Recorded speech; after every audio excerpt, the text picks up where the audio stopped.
Good evening, everyone. This is the fourth of the talks tonight. Unfortunately, we all got interrupted just before my talk was going to start, and everybody all went off to their various mamadim. So now that that's all over for the time being, I'm now recording my talk so that it can be sent out with the others, even though it wasn't said live. So here we go.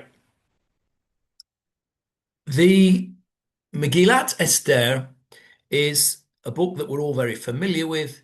We read it every year. We know the story.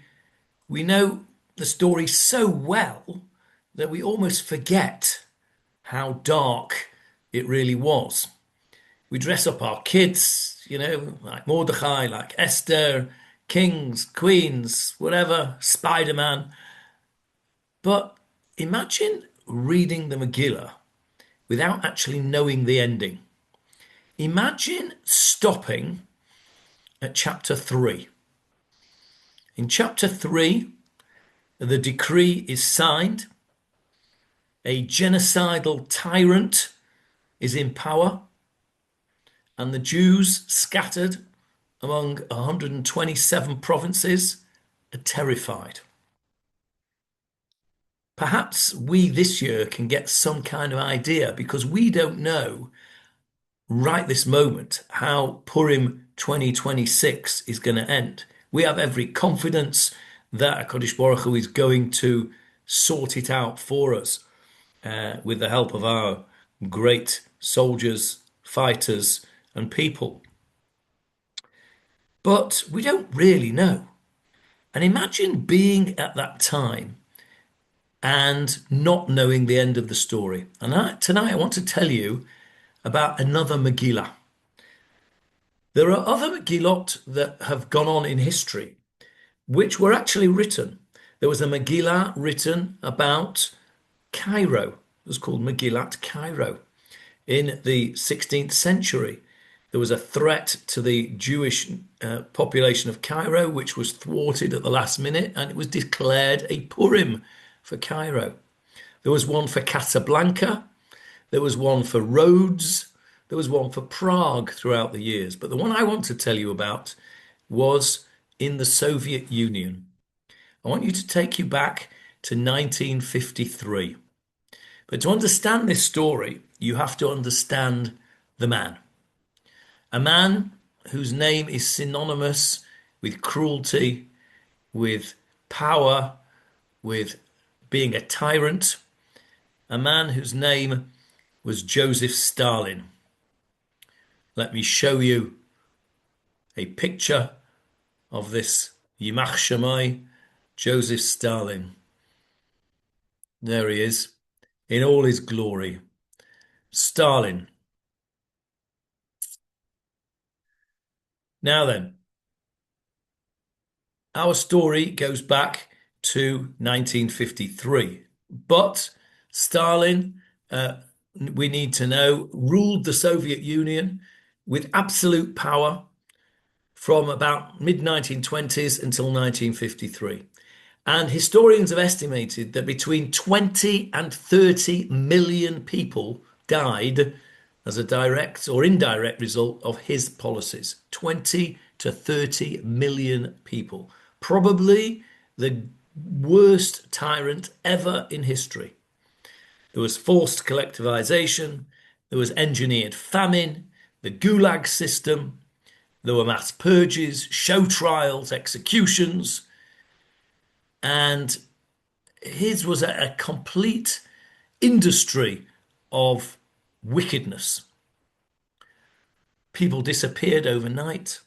There was a culture going on where a knock on the door at 2 a.m. meant that you may well never return. And of course, who was the target, towards the end of his life at least, the target of his paranoia and his hatred?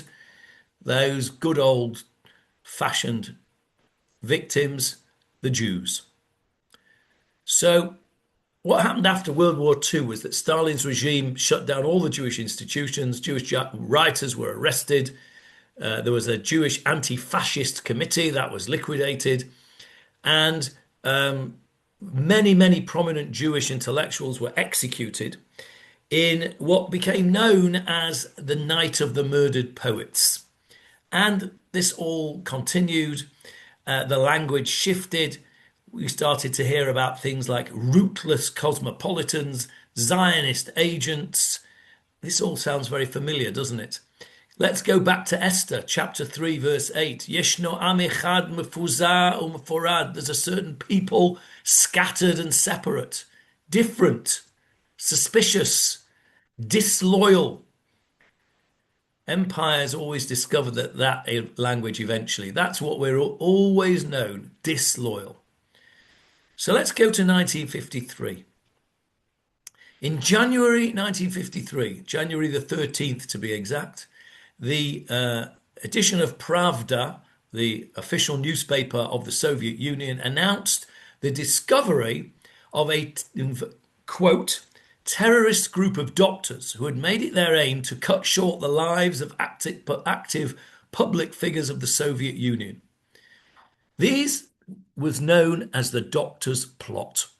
And included in these list of 9 so-called murderer doctors, who were rounded up by the secret police, was a chap called Dr. Shimolovich, who was the chief doctor of Moscow's Botkin Hospital, one of the most prestigious hospitals in the Soviet Union, and he was a top dog.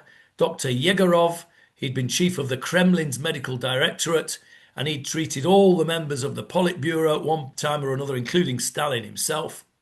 And of course, the majority of these doctors who were named in this Pravda article as being potential murderers was, of course, Jewish. A fact not lost on the Soviet population themselves. From January 53 to March 53, the Soviet government enacted a state-sanctioned program of anti-Semitism against the 2 million Jews who lived in the USSR at the time. 2 million Jews. Over 1 million copies of one pamphlet, which was titled "Why Jews Must Be Resettled from the Industrial Regions of the Country," were prepared. And they constructed vast concentration camps in Siberia ready to resettle and expel Jews into Siberia. And this paranoia about doctors, and especially Jewish doctors, started to percolate through society. Mothers refused to give medicines to their children, think it was poison. People wouldn't go to hospital. Everybody thought that the doctors in hospitals were trying to poison them. And they were known as the poisoners in white coats. And it became known as the Doctor's Plot. Let me show you something else on the screen for a second. Hang on, let me just find it for you. Here it is. There is Stalin. But let me show you this. This is Stalin's War Against the Jews. This is a book by Louis Rappaport, American writer. The Doctor's Plot and the Soviet Union. This is a well worth a read. It's about this story that I'm telling you right now. So this was called The Doctor's Plot. And in 1953, this Doctor's Plot became almost obsessive in the Soviet Union. And of course, when Stalin made an accusation, that was the end of it, really. It was usually a death sentence. So what was planned was a massive show trial, public confessions. There were going to be executions of these doctors, and then there was going to be that was going to be the excuse for the deportation of millions of Soviet Jews. Millions of Soviet Jews. And even the train routes were planned. The propaganda was prepared, and everything was sharpening.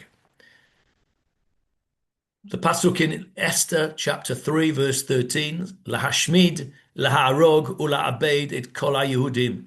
The idea was to destroy to kill and to annihilate all of the Jews. And then something strange happened. V'ha'ir Shushan navocha. The city of Shushan became bewildered. This was Soviet Jewry in early 1953. This is their Purim in 1953, chapter 3, without knowing the outcome. Navocha, confused, terrified. Now, picture the setting. Late February 1953. In fact, the 28th of February 1953. What's that? 73 years ago yesterday. Yesterday. 73 years ago yesterday. Stalin was aging in his 70s by now. He was starting to lose the plot a bit, suspicious. He was increasingly isolated. He gathers together his four closest officials at his dacha outside of Moscow in a place called Kuntsevo. And those four people were Beria, the head of the NKVD, the precursor to the KBG, the secret police, Giorgio Malenkov, chairman of the Council of Ministers, Nikita Khrushchev, who later took over from Stalin and at that time was head of the Moscow party, and Nikolai Bulganin, a senior member of the leadership. These four advisors and Stalin were at his dacha, and it was the evening of the 28th of February 1953. And they watched films and they drank and they spoke about the doctor's plot and they had the whole thing sewn up and everything was fine. And the gathering broke up around about 4 a.m. on March the 1st, 1953, 73 years ago today. There was drinking, there was conversation. Anyway, Stalin retires to his room at 4 o'clock in the morning, having given a very unusual order to his security guards. He told them to go to bed and leave him alone. Hours pass, nothing happens in the morning. Stalin does not emerge from his room. No movement, no call, no sound, no nothing. But nobody dared go and disturb Stalin. You didn't go in and disturb him. So they waited. Morning passed, afternoon passed.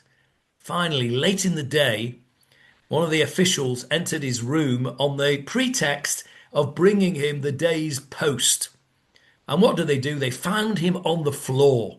He'd suffered a massive stroke on the night of the 1st of March 1953. He was still alive, but he was paralyzed. He could not speak. He could not move. And effectively, he was finished. 4 days later, he actually died on March the 5th, 1953. The trial of the doctors never happens. The plot is put to bed. The doctors who'd been arrested were released. The executions never happened. The deportations never happened. The accusations collapse. The doctors are released. And v'nafochu. Everything turns on its head. March the 1st, 1953. Let me tell you the Hebrew date of March the 1st, 1953. The Hebrew date was the 14th of Adar 5713. That was the night of Purim. Stalin had his stroke and never spoke again after the night of Purim 5713. And we read in the Megillat Esther, Balayla hahu nadada shnat hamelech. On that night, the king's sleep was disturbed. On that very night, the king, Stalin, the unchallenged leader of Soviet Russia, died, effectively fell and died 4 days later. Now, was that a miracle? Or was it just an aging dictator's hypertension, blood vessels popped, or whatever?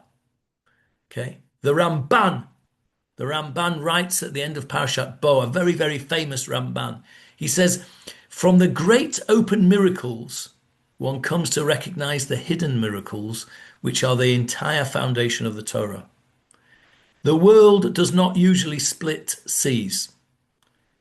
It shifts kings. The Megillat Esther, does not mention Hashem's name at all. Not once. Instead, we get Balayla Hahu Nadada Shnat HaMelech.